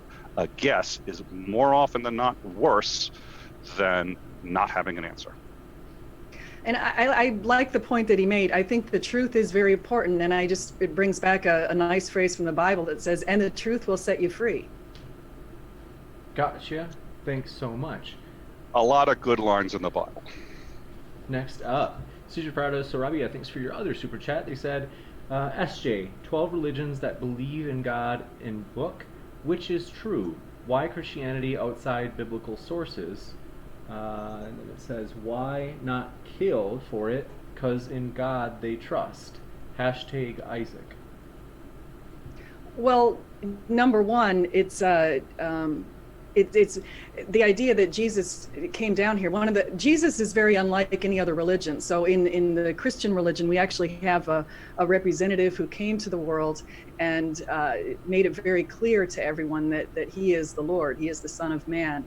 And he said to the Pharisees when they were just arresting him, he said, and you will see the Son of Man sitting at the right hand of the Father, coming in the clouds. And that was a reference directly to the book of Daniel, which is why they got so upset and they basically decided that they were going to crucify him. And so Jesus is unlike that. And if I wanted to look at extra biblical sources, I probably would advise that people look at what Gary Habermas has come up with in his minimal facts idea. And Gary Habermas basically said, well, in Christianity, if we look outside the Bible, we can find people like Bart Ehrman and others who agree with a number of different facts. And one of the biggest ones is the way that the early apostles, Peter, James, Jesus's brother, his half-brother, and Paul, came to Christianity and came to believe and preach for centuries. And the best explanation for that, along with the other minimal facts that people who are skeptical scholars agree with, is that Jesus rose from the dead.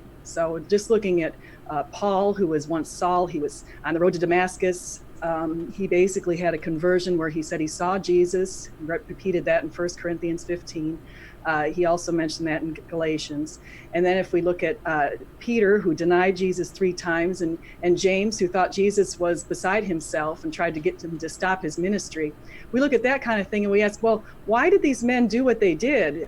They were in a position to know the truth, and they decided that they were going to follow Christianity. And despite the fact that they were persecuted very, very often, they were jailed, they were stoned, they were imprisoned, they were all martyred for their beliefs. And so just looking at that sort of thing, to me, is a very compelling case for Christianity. Gotcha. Thanks so much. Next up. Oh, here's the list. Thanks. Thanks so much for your super chat, Justin T, who said, question for both. Has either of your positions shifted after this debate? What did your opponent do well, or what could the opponent have done better? Oh, good questions. No, I don't think my view has changed much. My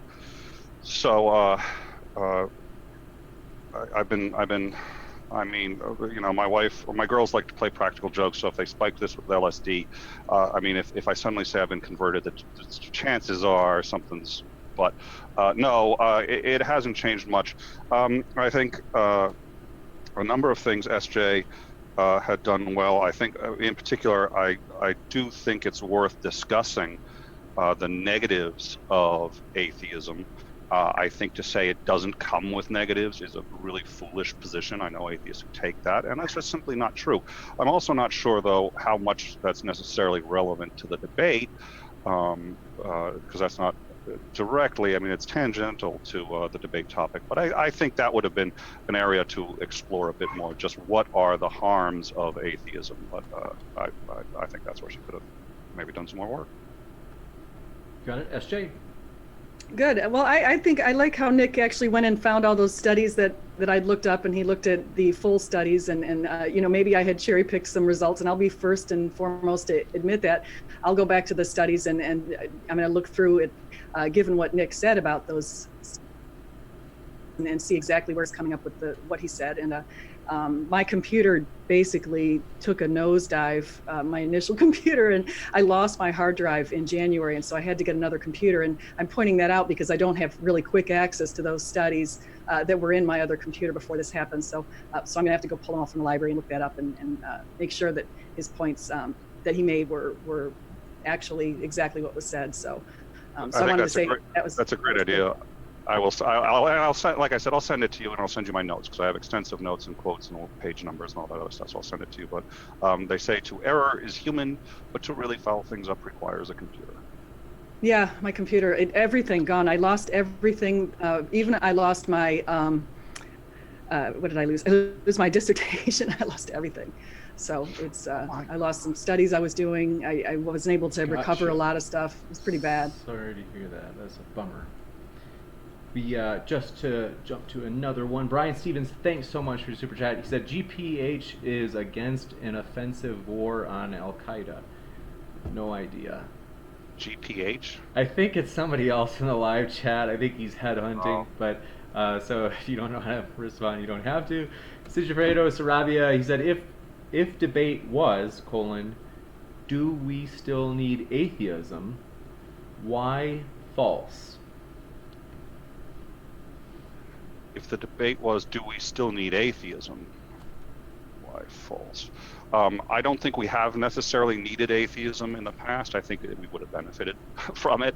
I don't think we needed it. I think we are increasingly in a place where we do need it. If you were to take a look, and speaking of corollary studies, and this has to be, you have to be very careful, this is a corollary study, but if you want to see who denies global warming or says that we don't need to fix global warming because God will fix it for us, the people who do that are overwhelmingly more religious than not.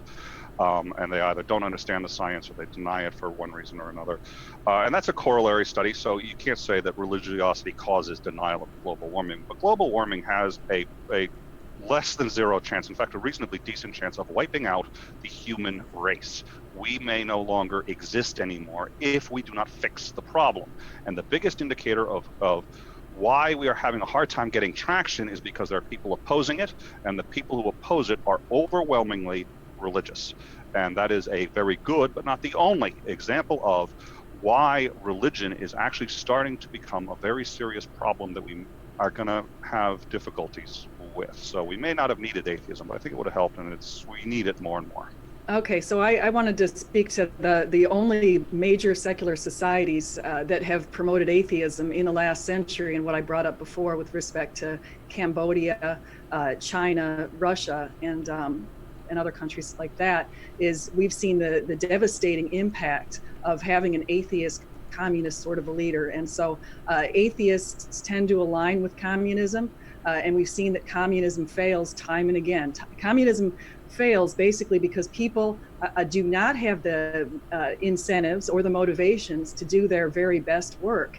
And so we can see the outcomes of that sort of a view, and it's a bad thing. So I know that I'm not sure exactly what Nick's view is on socialism or that kind of thing, but another benefit that we've seen right from Christians is the whole idea of capitalism, and capitalism again is consistent with the Bible.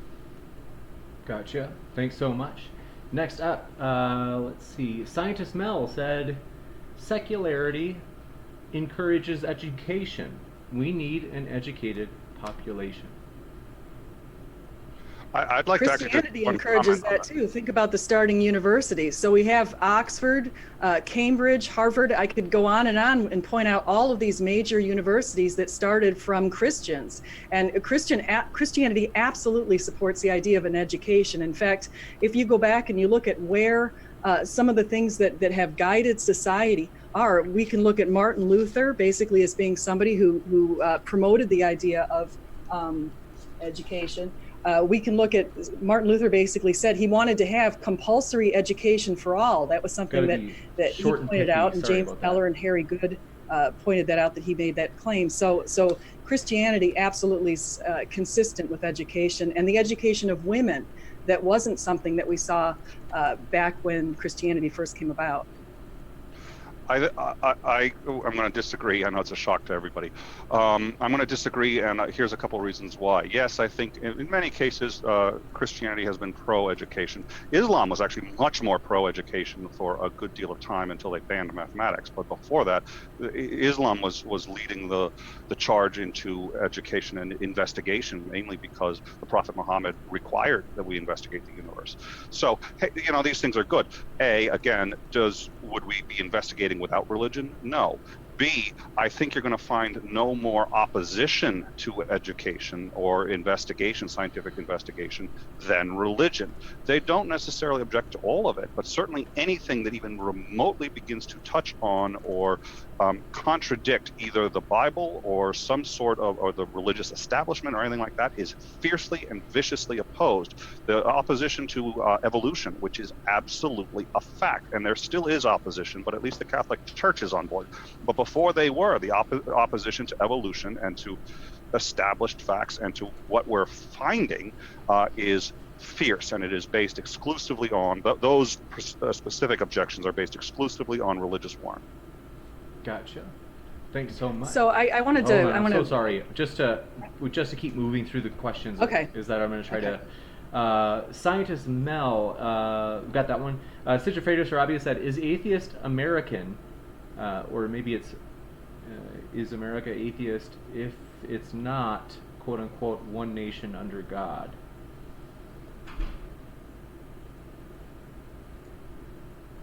One nation under God was added in in the 1950s.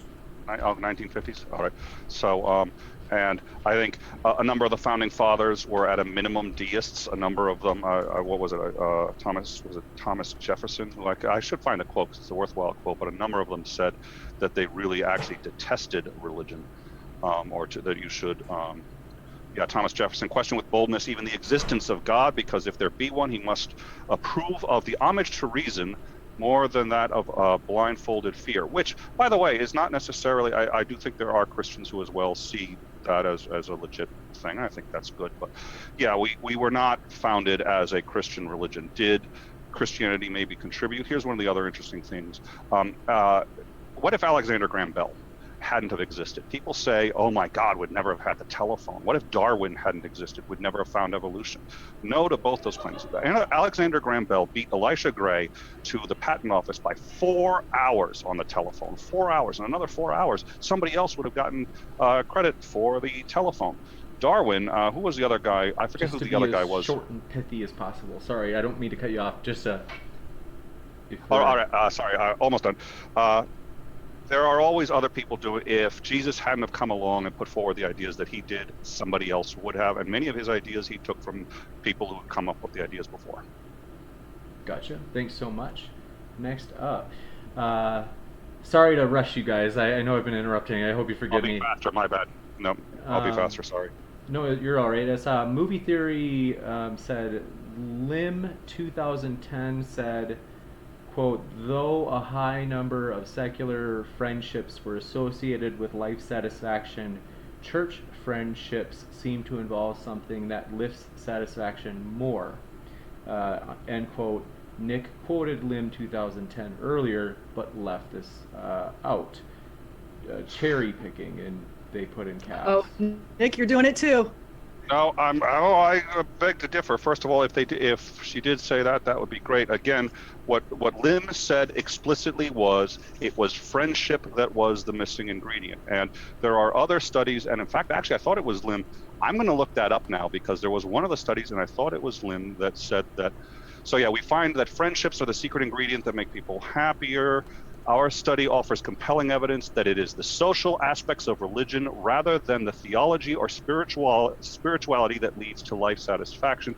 We find little evidence that other private or subjective areas of religiosity affect life satisfaction.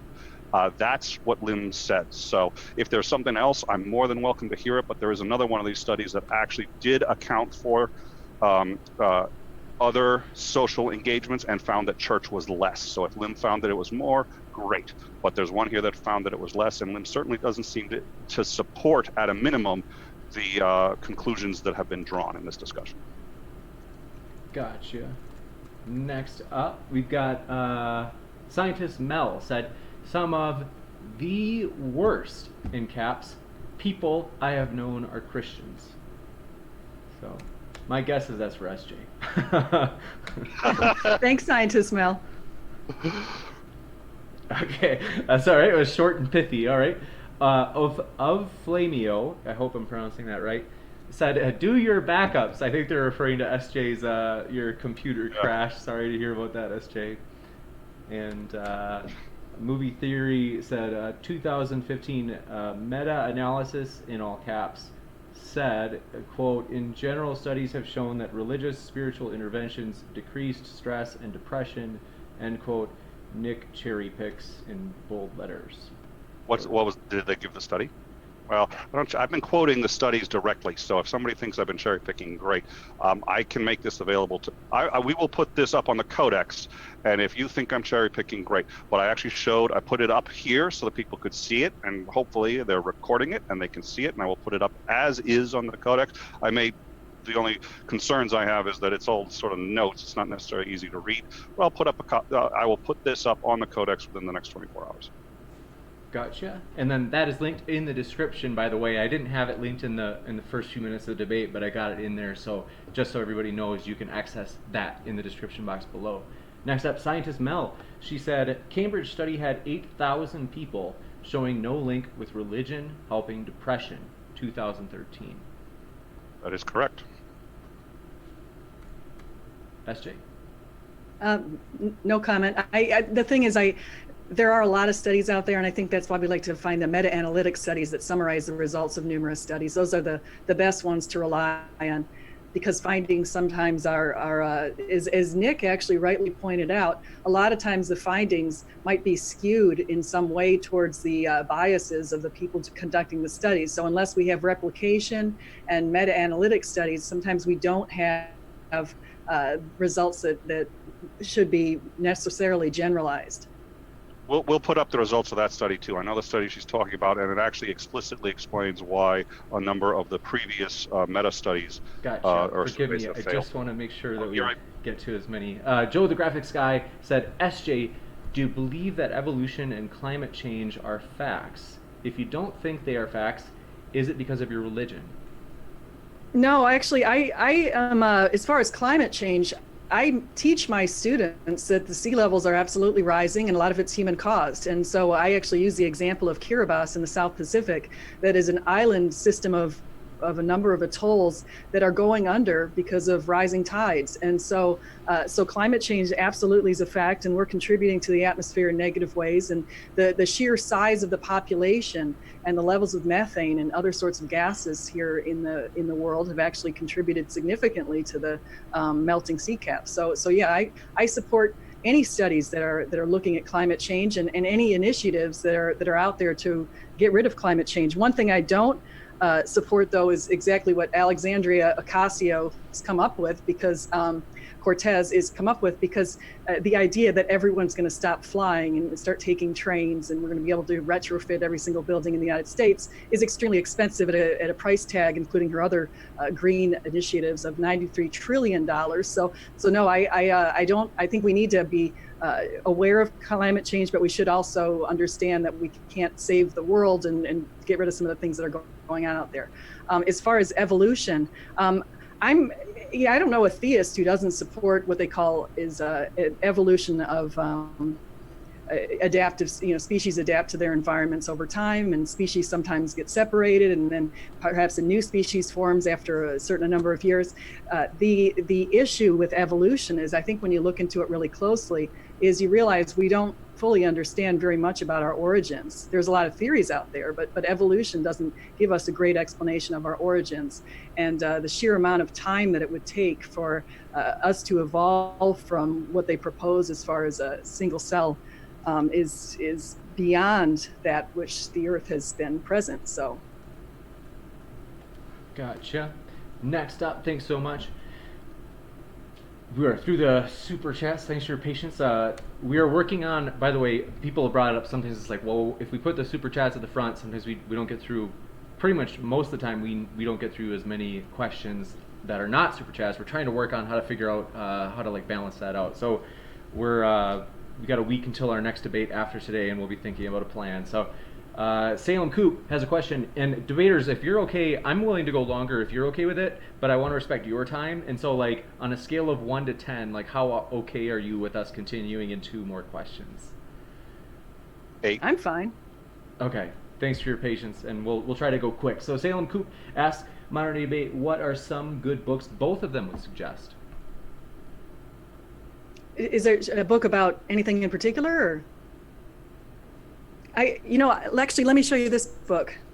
I haven't shown this one. This is, it's called How Christianity Changed the World with Alvin Schmidt. So I would highly recommend that anyone interested in these kind of topics might want to pick up this particular book. The book I would probably most recommend is it's a really good book. Influenced me greatly. It's called The Water Thief. You can find it on Amazon.com. You can find it on it's a marvelous book, and I think you should really go get it. Don't worry about the fact that my face kind of looks a lot like the author on that one. I highly recommend that book.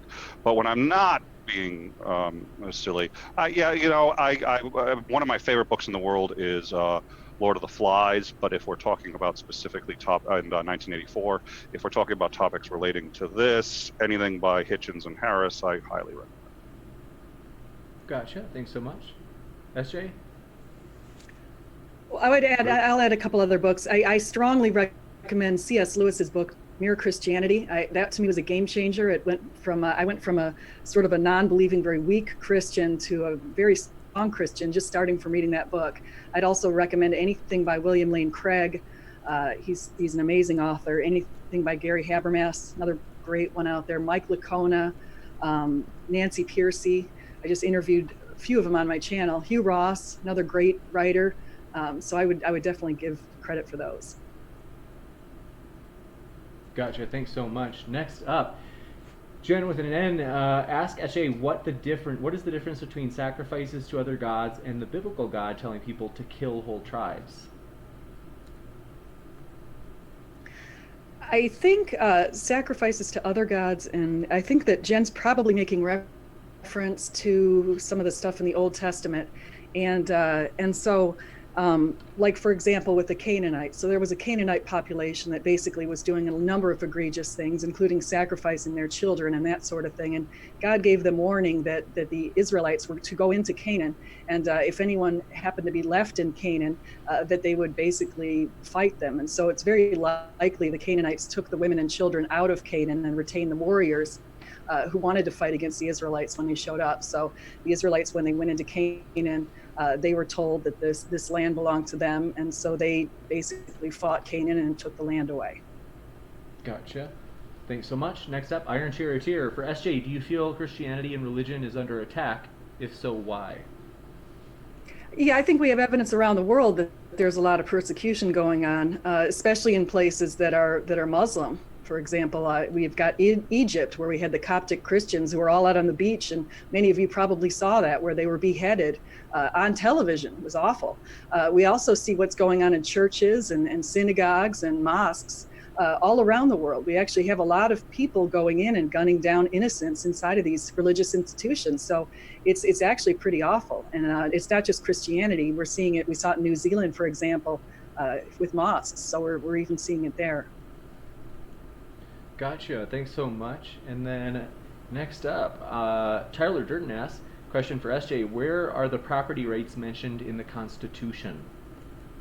I think it's Section 8, if I'm not mistaken. Actually, I was just looking at that. Give me just 1 second here.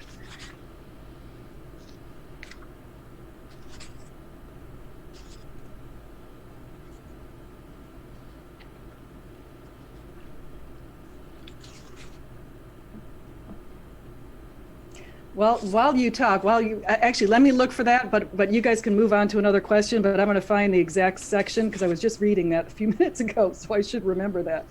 No problemo. Next up, I have a feeling it's going to be for SJ, but question for SJ. Let me see if there's one for Nick, so Nick can get some action for the Q&A. So let's see. You have a lot of fans, SJ, a lot of questions. So let's see. I'm the guy nobody wants to take to the prom. I'm just gonna sit here. It's okay. Just go ask SJ all the questions. I understand. That's funny. This is one for both Kadema. Question for both. Define religion. I think we kind of talked about this already, but just to be sure, Nick, that you had a chance to define it yourself. She gave the Oxford definition. There's a Merriam-Webster, a few others. I mean, I think. The belief in and worship of a superhuman controlling power, especially in a personal god or gods. I normally, actually, as an anti-theist, I have absolutely no objections to deism. There's a number of breakdowns I won't get into for time, but when I talk about religion, I normally, personally, am only referring to theistic religion, but in this case, religion applies exactly as SJ defined it. And I wanted to go back to that one question. It says the writings and discoveries in Article 1, Section 8 of the Constitution, and also the Third Amendment of the American Bill of Rights give citizens the right to grant or deny housing on their property to soldiers. So, and the Fourth Amendment protects the property of citizens from unlawful searches and seizures. So just to answer that initial question. Gotcha. Thanks so much. Let's see. Scientist Mel, thanks for your super chat, just came in. She said, Nick is awesome. I am so glad he did so much work. Thank you for accurately representing the science. So, if you want to respond, you can. Oh, my pleasure. I appreciate that. I'm a big fan of science. My wife has a PhD in biochemistry. I'm a fan of science, and I've done a lot of, I actually have a undergrad, at least, in psychology, so I study this stuff. It was a lot of work, but I appreciate the thanks. Thank you. Gotcha. Next up, SJ, did you find that source? Oh, with the Constitution? She did. She said it. Yeah, Oh, I just read that. Okay, sorry, I was scanning through the question and answer. With that, you're busy. You got a job. I know that we didn't get through all the questions, and I'm really sorry about that, friends. We try to get through as many as we can, but to be honest, we have quite many more, and we've already gone over half hour or so of what we had said. Get to the ones that say, why is Nick so awesome? Why is he so dreamy? How does he keep that beard so gray, and how does he keep his belly so big? Those are the questions I want to hear. That's funny, yes. So I'm sorry to everybody. Your questions are excellent. It's been a really good time, and I want to say thanks to the speakers. It's really been a pleasure to have you. We appreciate you spending your time here. And so again, just want to say thanks for being here. Thank you very much for having us. Yeah, you bet. So with that, everybody, we hope you keep sifting out the reasonable from the unreasonable, and have a great night.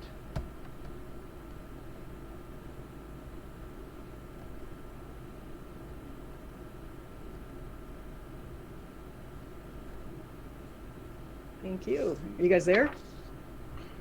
I'm waiting until he says we're out.